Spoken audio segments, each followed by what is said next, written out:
Hey, what's up, guys? Tuki here, back again with another episode of my Cincinnati Reds Draft to Glory franchise mode series. In the last episode, we capped things off with the draft, where we took Tom Lau when we shouldn't have. We definitely should have taken a starting pitcher. Aside from that, though, it was a fairly good draft top to bottom, and then we shifted our focus to the main team, where we are currently 45 and 50. This is shaping up to be the first year where we might actually be somewhat competitive. Before we get another look at the team, though, and continue onward through this season, I wanted to get to a couple of your comments. Ryan Jones was one of a few to bring up the fact that player search is an option, and I always forget about it because it's under the transactions tab, and I just always forget to look.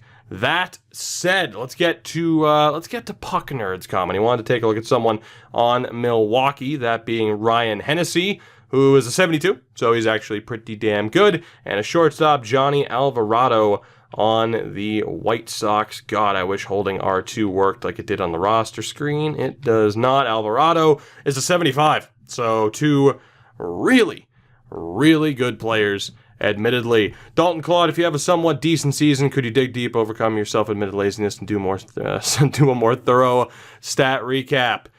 You know, I think once it gets to the point where we're competitive, which might be right now, I will try, but probably not. We shall see. Brian Melchior, the amount of closers you have is ridiculous. Again, I don't see it as a problem as long as no one else aside from Vincent wants to actually be a closer, right? So, I mean, in terms of making that change, it's really not a big deal. I mean, Bruce Boyle is a closer.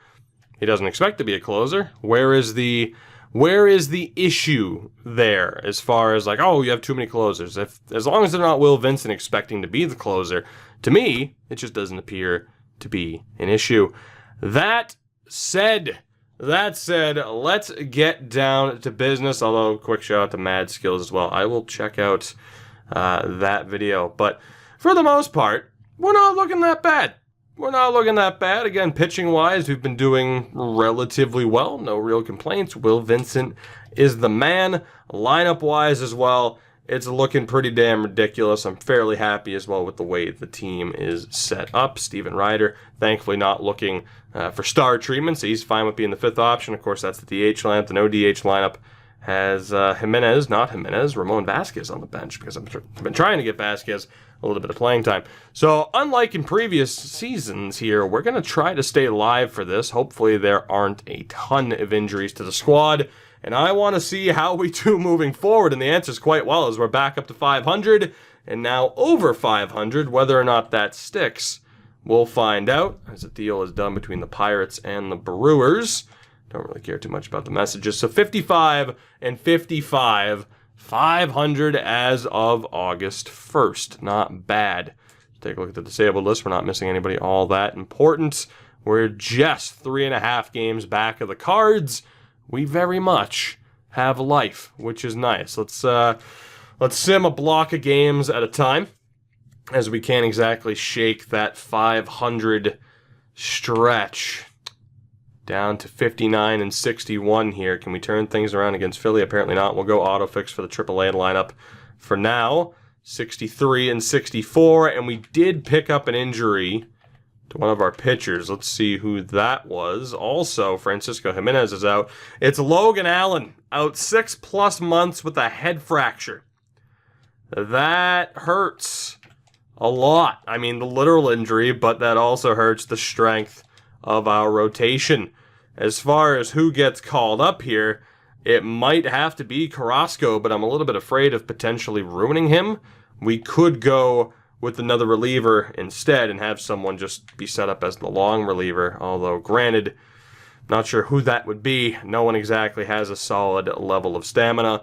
So, oh God, the fact that we're going to have to rely, I think it's got to be Carrasco. Herrera, I don't like that stamina for a starter. He is a decent option for our long reliever, so I'm thinking here it's going to be Steve Carrasco. He's going to get called up a little bit sooner than I hope. The problem is down in AAA, he's been getting lit up. Luis Cedeno hasn't been that bad. Kenny Clark isn't actually ours, so we can't call him up.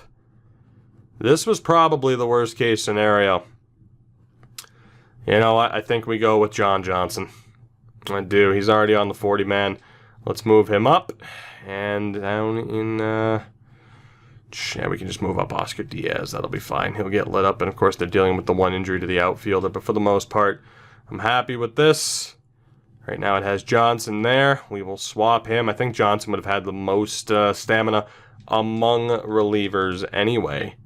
So that is how the rotation is shaping up at the moment. Am I overly excited? Not quite. So we fall to 63 and 65. Let's end this series against San Diego, in which we get swept.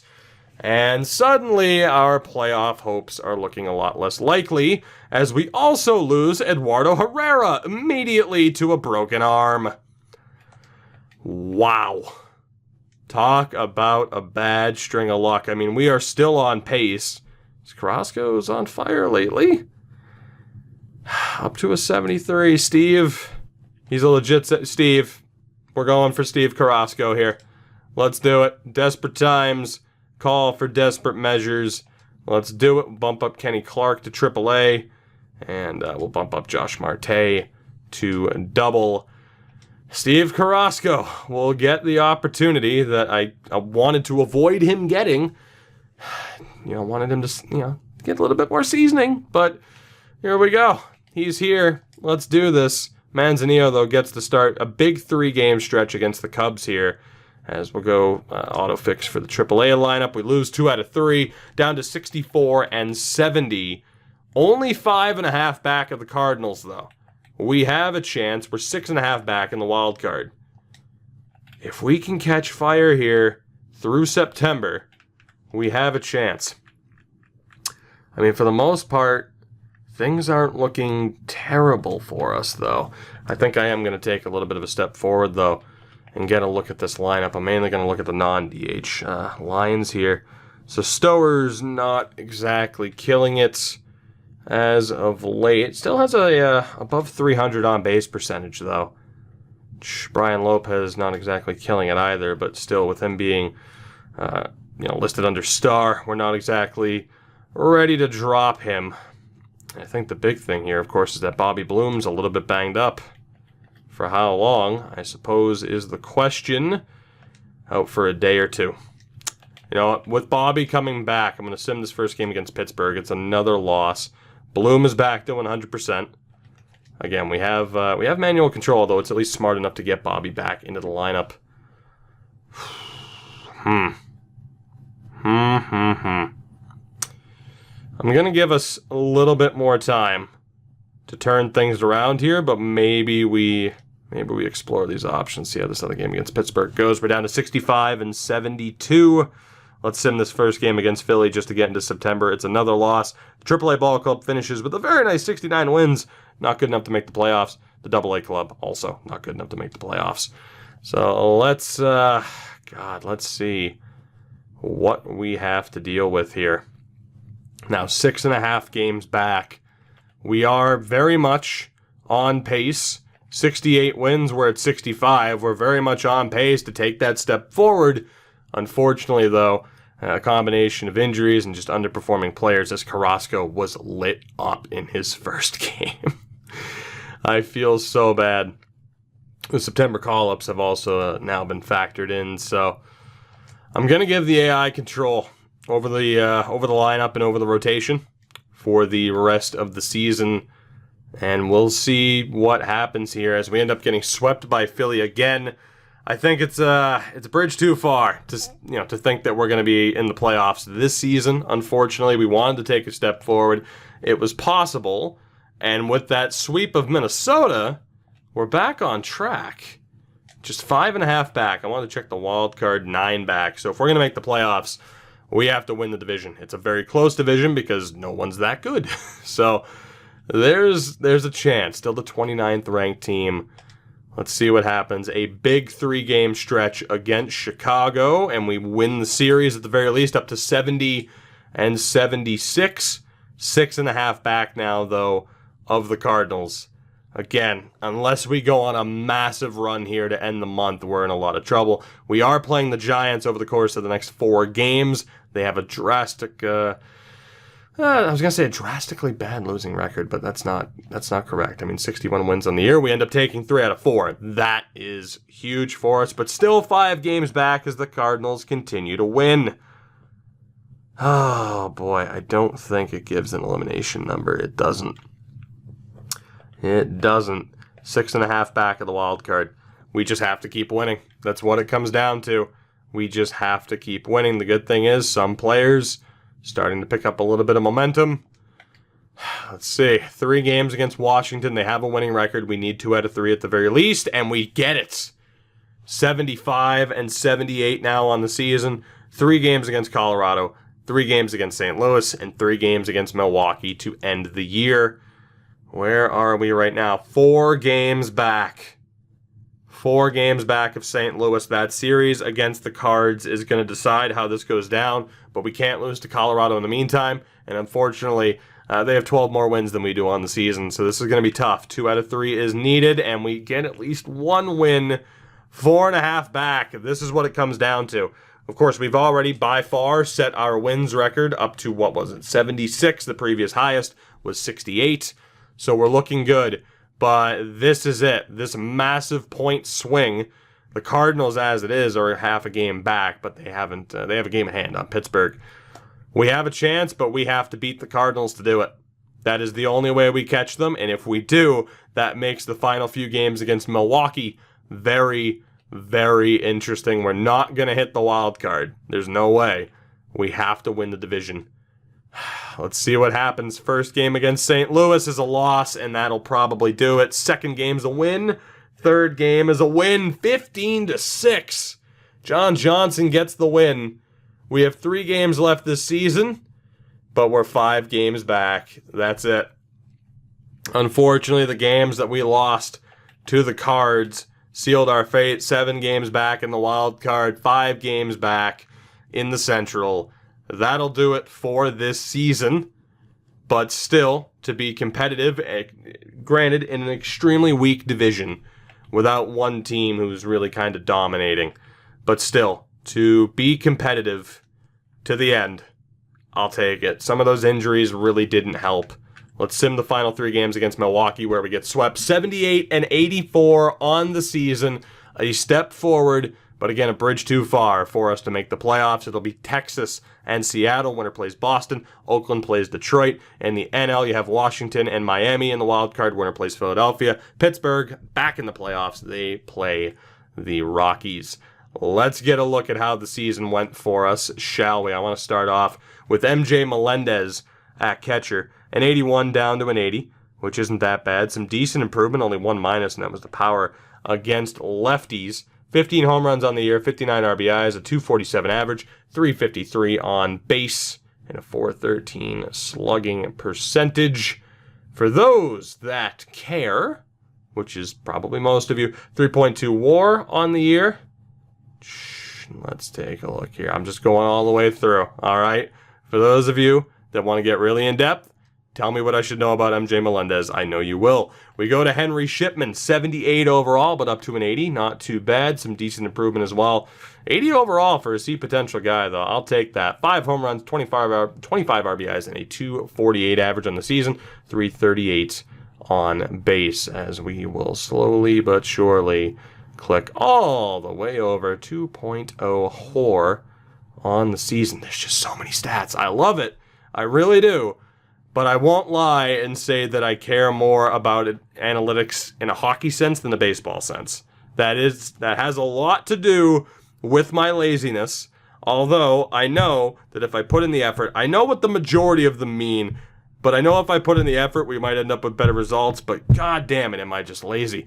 I think rightfully so. The big story here at catcher is that Martin Abreu is up to a legit 78 overall. Some tremendous progression this season. Good stuff. Now, he has a fielding first catcher, but he can do some damage. I mean, you look at Shipman's not the best example. MJ Melendez is closer. Melendez put up a 247 average. So Martin Abreu is going to cause us trouble here. There is a chance. I mean, odds are MJ Melendez has to go, right? It's between Melendez, Shipman, and Abreu, and it would be kind of ridiculous not to play Martin Abreu especially if he wants that major league role, which I imagine he will. We also have Josh Rincon, who had some good development as well. The 23-year-old up to a 73 overall. As I need to get the old Word document up just to make sure we don't miss anybody. And we will not. I mean, Camacho's ours, but he's not all that important. Moving over to first base, Bobby Bloom up to a 92. That is a legit rating at 23 years old. Ridiculous contact. Just a ridiculous player in general. 25 home runs, 79 RBIs, did miss some games, unfortunately. 8 stolen bases, a 287 average, 361 on base, and a 4.80 slugging percentage. 28 doubles. 28 doubles on the season. Not bad. 3.7 WAR. Good stuff. Pretty damn good stuff there from one Bobby Bloom. Marlon Puh, one of our Rule 5 pickups, a legit 79, so probably too good to have on the bench, but a hell of an option to have there. Didn't do much at the major league level, was a September call-up, so, you know. Will Glover, though, played the entire season. He's a 77. Again, strong bat for a C potential player. 2 home runs, 21 RBIs, and a 2.99 average on the season. Actually, Glover's an interesting one where I know he was a bench player, but just so that, again, people can get a look here at every number. And as far as first base is concerned, that is it for us. We go over to second. We start off with Graham Edwards, an 89, playing like an 85, which is weird that he wasn't listed as playing as a star. He was the leadoff man every time, but, you know, we'll pay attention to that heading into next season. Again, we're definitely at the point where I got to start making sure, and, you know, that I'm balancing the lineups as much as I can. He was also pissed off about the money. A ridiculous amount of quirks. Attribute-wise, really good progression this season as well. 15 home runs, 66 RBIs, 18 stolen bases, and a 250 average for Mr. Edwards. And I know people are really excited to see Mr. Quinlan. We will get there, won't we? So, there you go. For one Graham Edwards. Quinlan is Major League ready. He will be here next season, up to an 81 overall at 19 years old. Fairly well-rounded. Can't wait to see what he does next season. We also have Francisco Jimenez, who we picked up not all that long ago. A legit 79. Some good progression this season. As far as the stats are concerned, I mean, he was a bench player, but he did okay. He did okay. At third, we have Nolan Jones, who took over for Michael Chavis. 82 overall, hitting machine and vacuum for quirk. Some good progression this year as well for the 27-year-old. 19 home runs, a new career high. 69 RBIs for the second year in a row. That's double nice, a 260 average. Not too bad for one Nolan Jones, but his future on this team is very much in doubt thanks to the emergence of one Mr. Quinlan. But that's to say, that's not to say that Jones probably isn't the ideal, or, isn't the ideal option over someone like Keston Hiura, which he probably is. We also have Lee Wilkins, a 76, playing like a 72. Still had some progression, is great against lefties. Didn't play that much at the major league level, but maybe should have. And then Ramon Vasquez, a bit of a slower development pattern for him, but he's up to a 71 at 22 years old, a former number 1 pick. Previously mentioned at shortstop, Keston Hiura is there. Let's see how he did this season. A legit 85, so a hell of a Rule 5 pickup. Again, great contact against lefties and great development across the board. Career stats-wise, or actually just stats on the season-wise, 15 home runs, 74 RBIs. Not a career high, surprisingly. 13 stolen bases and a 276 average. Strong on-base percentage as well. Maybe could have been used slightly higher in the lineup throughout the year. But again, it's an option we can consider. Very strong WAR rating, too. Probably should have been in a more ideal setup. But I didn't disagree with the way the lineup was set up, but maybe switching him and Stowers would have been the better way to go. We just drafted Fernando Chavez, who is not there yet, so we move to the outfield. Brian Lopez is a monster, a 92, playing like a 96. Again, some good development as well. This year, 29 home runs, 99 RBIs, 32 stolen bases, and a 261 average for the Venezuelan. Just crazy how he has, I guess with the A potential, I can't really be surprised that he's developed into our best player, but just an absolute monster. Just an absolute monster. I love him so. Josh Stowers, whose spot might be in trouble here sometime soon, but an 82 overall. A couple of minuses this year. The power game developed a little bit, though. This year, 13 home runs, 63 RBIs, 5 stolen bases, and a 243 average. The on-base up at a 310.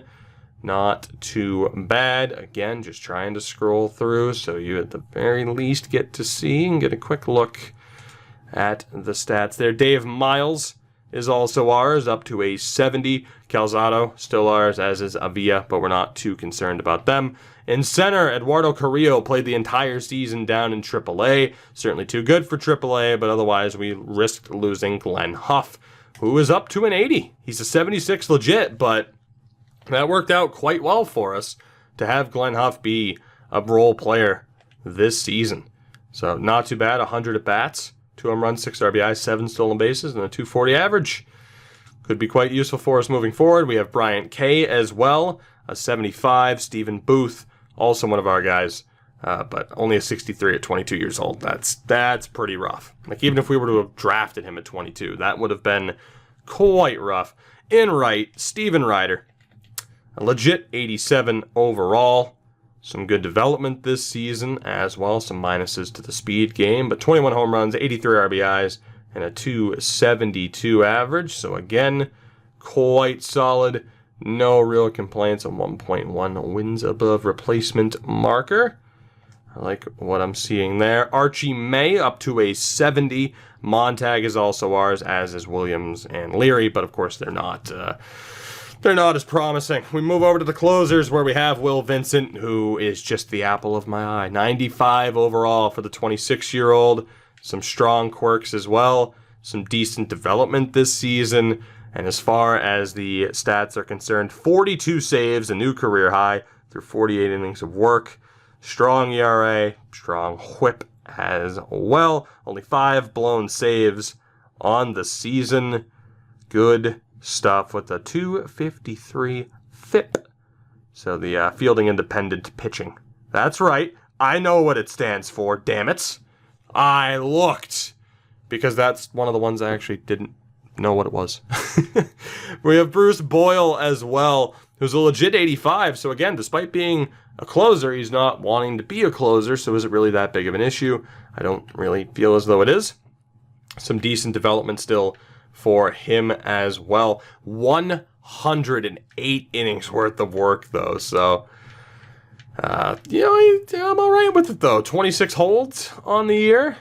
Not too shabby.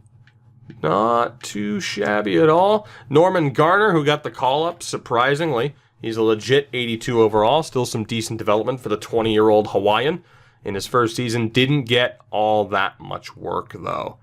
So, I mean, I'll still scroll through here, but again, not all that much work this season. Richie Sorvala, a legit 79, one of the longtime members of this team at this point. 57 innings worth of work. Pretty high ERA, all things considered, and the whip also not tremendous. 5 blown saves, 31 holds, though, on the season. Not all that bad. Not all that bad. Lincoln Post as well. A legit 78 overall.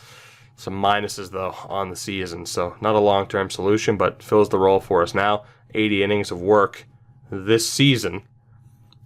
And not terrible, but not great. Napoleon Gillis as well, up to a 75 overall. Jimmy Grace is also ours at a 65. We have Durbin Feltman, who's a legit 79.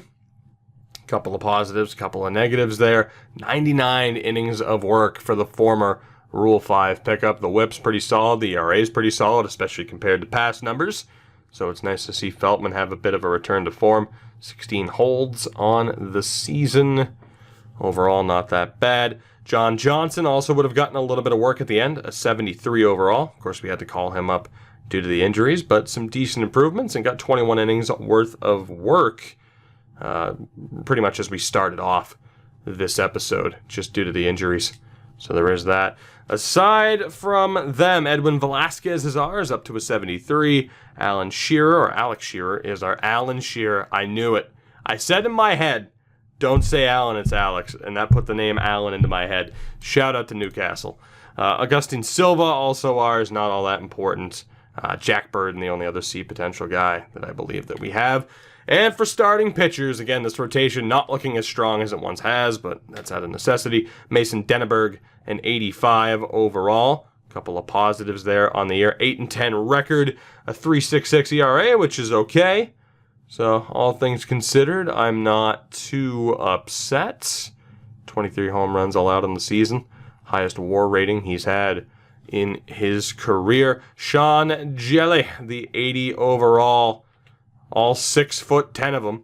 Randy Johnson-esque outside of the numbers, but at the very least in stature. 10-9 on the season, 4.4 ERA. So not a great season for Mr. Jelly, but he was called upon a bit more than expected due to the injuries. Thomas Manzanillo, a legit 80 overall at this point. 11-13 on the season with a near 4.0 ERA. So, again, not great, but not horrific, we'll say.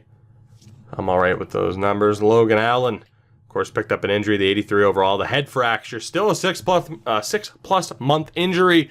There is a slight concern that that's a career ender. Depending on how bad it is, it's a season-ending injury, as you can see at the bottom, but it might be a career ender.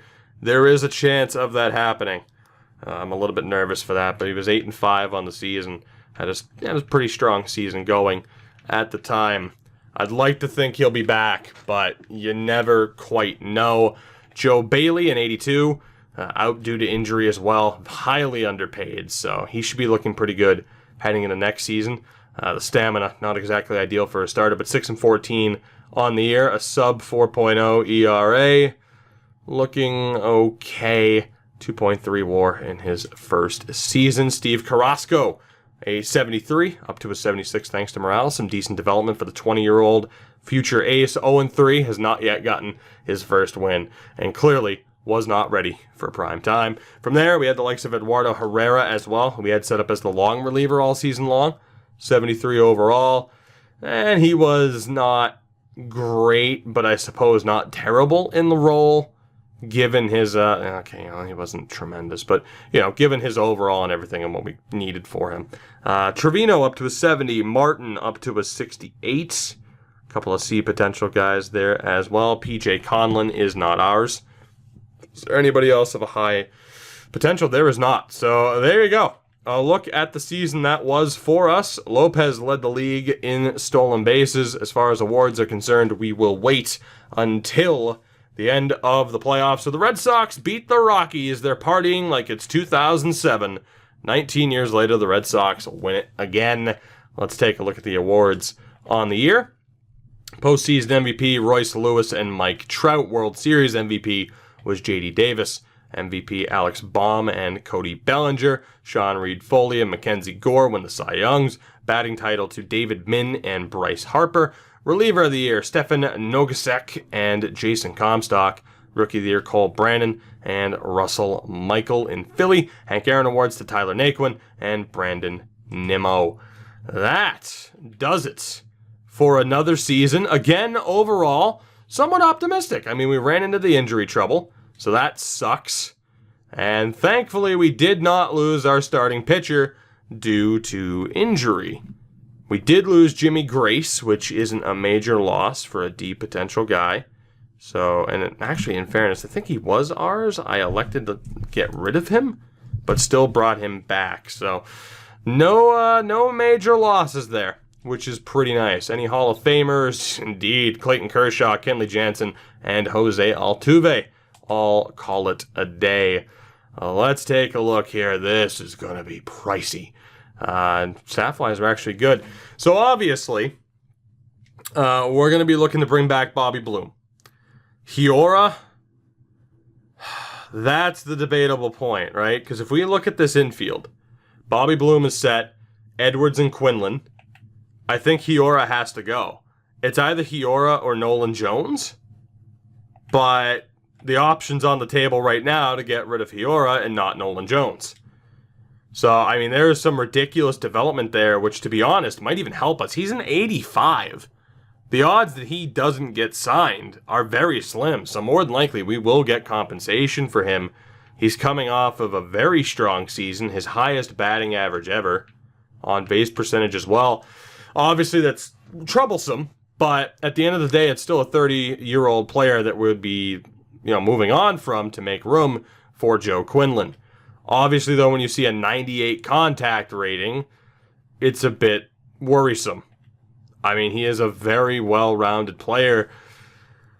Would I prefer him over Nolan Jones? I honestly don't know. So Jones, 19 home runs, 19 home runs, 69 RBIs, and a 260 average. I mean, Jones has a little bit more power to his game. That's about it. That's a tough call. Because right now, the option is trade Nolan Jones for nothing and keep Keston Hiura, or let Hiura go and try to get compensation for him. So I think the decision's kind of been made for us, but we need to have room for Edwards and Joe Quinlan.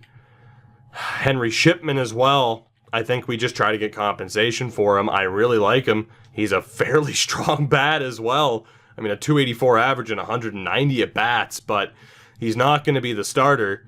We're kind of grooming Martin Abreu for that role, even if he's defense first. Abreu probably would benefit from one more season down in AAA, but depending on what Shipman's asking for, I don't think we're going to want to keep him for the price.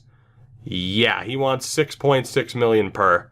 I'm not paying a backup catcher $6.6 million. There's just no way. So, and in terms of him being the starter, you could argue maybe, but that would, there's another argument there. I mean, MJ Melendez, I believe we can check from the trade screen option. Melendez is coming up on the final year of his deal. Actually, in fairness, he's already in the final year of his deal. So he's already in the final year of his deal. So Melendez is going to have to be re-signed too. Just not at the exclusive free agent offers. He'll get an offer in the next bout. So I think it's undisputed. Obviously, Bobby Bloom, a face of the franchise, he's staying, and he's one of the few players that I'm going to be willing to give a max contract to. That's going to take up so much of our funding, though. So goddamn much. Which is why I'm often weary to sign players to deals like this. But we kind of have to. When does it become diminishing returns? Right there, 10-year deal, which I'm fine with. So I think we sign Bobby Bloom to the max 10-year deal. As it is, we don't have to worry about it killing his trade value. If we ever trade him, it's going to be so lopsided that the team's guaranteed to take it. We just have to decide what we want to do at catcher and what we want to do as far as the infield is concerned. Again, we might be able to get away with playing Abreu in AAA next season, but if we can't, I mean, we could put him there. It would just, affect his morale. But we can't pay Henry Shipman $6 million a season and have him be the backup. So we kind of have to make that decision between Shipman and Melendez. Melendez obviously has weaker hitting stats, but still has done fairly well for himself. 15 home runs, 59 RBIs, 247 average, and a 353 on base. It's just whether or not, 8 errors on the season. It's just whether or not we, who do we trust more between Shipman and Melendez? Because obviously it's very easy to be, distracted by Shipman's hitting ability. And I'd say rightfully so. But between that decision, and again, it's difficult because if we keep Shipman, we trade Melendez for nothing, whereas we have the opportunity here to let Shipman go to free agency as a qualified free agent and potentially we get something for him, as opposed to committing to re-signing Shipman and getting rid of Melendez for nothing. It's the same story with Keston Hiura. We could keep him, and here, I'll show you how much he's looking for, by the way. $13 million offer and wants a star role. There's no way he doesn't get signed. The problem is, though, he's 30 years old. So, do we side with Nolan Jones or Keston Hiura? Do we take the compensation for Hiura, keep Jones for next season? Obviously, we still have Quinlan there. And then, worst case scenario, we have to lose Nolan Jones next year. Maybe Ramon Vasquez at that time is good to go. Jimenez might still be on the roster, or even Marlin could be moved over to third base potentially, although he doesn't have the best arm and the best fielding rating. We have a lot of options as far as who stays and who goes, outside of the fact that I think it's pretty much unanimous that Bobby Bloom stays. It's just a matter of, do we give him the 10-year deal, which we probably just should to get it over with. And then there's Logan Allen, who is an 83. Thankfully, his career is not over. Still, I mean, in terms of a pitcher, right, he doesn't have the best overall attributes, but he is fairly well-rounded, which I can appreciate. I mean, he's 29 years old. And in terms of his stats, he's not bad. He's not great. But, you know, think of what happens if we let go of Logan Allen as far as what that rotation looks like. So we might have to keep him for that reason alone, even at 29 years old. For the record, he's asking for $9.4 million per, which might even be a tad bit excessive. So factoring in that Bobby Bloom's getting paid a shitload of money, one way or another, I mean, there is the outside option of letting him go and getting back compensation, but I don't necessarily agree with that. I don't like paying players the max $31 million a year offer, but if anyone deserves it, it's probably Bobby Bloom. Granted, of course, his injury or his season this year was cut off a little bit by injury, but nothing too crazy regardless. So we have decisions to make. Do we give Bobby Bloom that max offer? If so, do we go 10 years, or do we do the shocking thing and let one of the faces of the franchise walk? Keston Hiura, same thing. Could stay, could go. If he does, that means we get rid of someone for nothing. Same thing with Henry Chipman. And it's whether or not Logan Allen is worth keeping, all things considered. But these are big enough decisions that I'm going to end the episode here. I want your opinion on it. We've reached that point in the series where it's no longer, okay, calendar year, let's sim through, clean through. We have big decisions to make. Again, we are getting to that point where we are fairly competitive. Now's the time to make those tough decisions to keep this team in a good spot and hopefully to get us that much closer to being a playoff team. So let me know what you think, whether or not you're the type of person, who watches this series and only cares about, numbers, basic numbers, whether or not you're the type of guys, and hey, I appreciate that you're watching this series as well, because it's good to hear from both sides, but those who care a little bit more about the advanced stats as well, I want opinions from all of you as far as what we should do. What is the right call, especially here with these four players? Big decisions for all of them. It's going to heavily shape what our team looks like heading into 2027. In the next episode, we go through the off-season, we go through the Rule 5 draft, we get this team set up and good to go. If we make progress quickly enough, perhaps we even get to the draft. Thank you very much for watching and supporting this series. I do appreciate it, having a lot of fun with this one as well. I think right now, in terms of the series I'm enjoying the most, I think it's a set plan in the Reds. Not that I'm not enjoying the other ones, but these have been a lot of fun. Looking forward to the next episode. Hope you feel the same way. Until next time, have a good one, and I'll see you then.